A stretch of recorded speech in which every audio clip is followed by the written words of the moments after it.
Jumoja, radio, podcasts, and news. Hello, everybody. Today, I want to talk about something controversial with Ugandan wigs. Do you know that Uganda, the judges spent over 1 billion Uganda shillings to buy wigs they can use? Do you know that Uganda is one of the big spenders on buying colonial wigs in the world?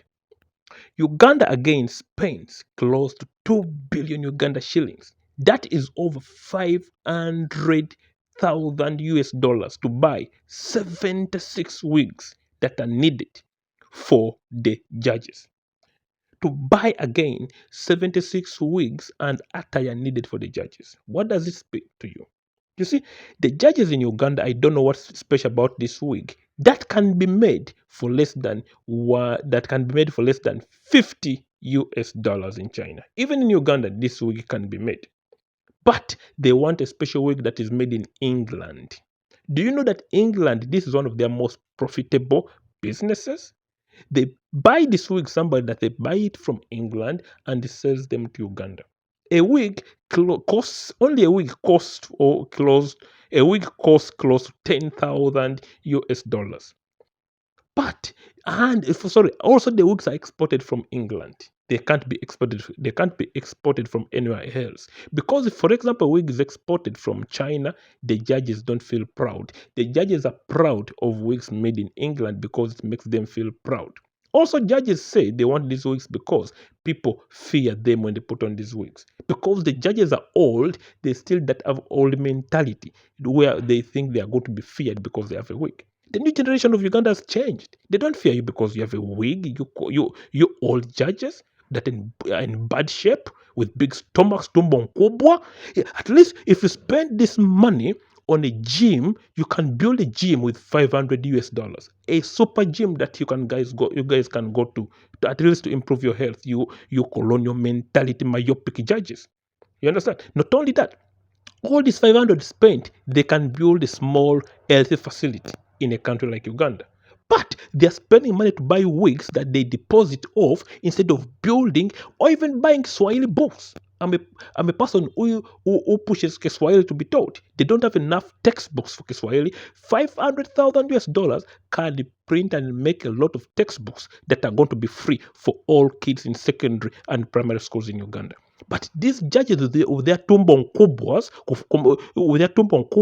with their myopic mind in Uganda, rather spend close to 2 billion Uganda shillings on buying colonial wigs from England. Can you imagine?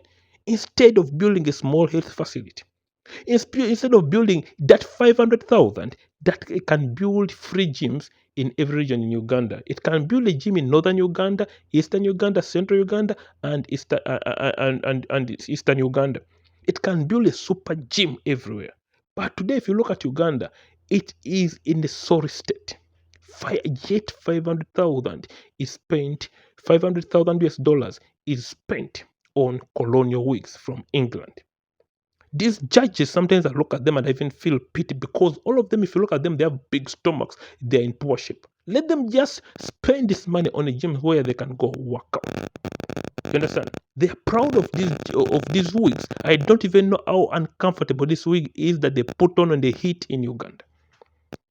This represents to you that the boomers, that generation needs to go for sure, so the new generation can come in, so they can take over the country. These wigs need to be stopped because this is a corrupt mindset of these judges. A top judge in the country putting on a wig like that, it shows you how corrupt and these people are out of reality with the ordinary citizens, because the ordinary citizens don't care about this nonsense wig. Apart from these people who claim they've gone to school a lot, sometimes these people in Uganda, these judges who claim they have studied a lot, they have gone to England for scholarships, are the people that support these wigs the most. They are always the most, I don't know, they're myopic, they don't see further. I promise, sometimes I wonder what these guys are. Because I can't even imagine a person putting on a wig and be proud because it's made in England and they export it. Imagine just a single wig. These are the most expensive wigs in the world. A single wig costs close to 10,000 US dollars. Imagine, these are the most expensive wigs used in a country like Uganda that is poor. Even America, China, they don't use wigs. America, China, countries like France, they don't use attires, judge attires that cost this much money. But Uganda, poor dilapidated Uganda with poor roads, is spending more money on judges than the US spends on their judges. The US attire is less than 10,000, and the Ugandan attire is more than 10,000. Think about that. The attire of the judges all costs nearly 200 or 200 whatever. It's an expensive attire. That attire you see there, it is very, very expensive. What's your take on this, guys? I'll appreciate if you leave a comment. Kwaheri, bye bye.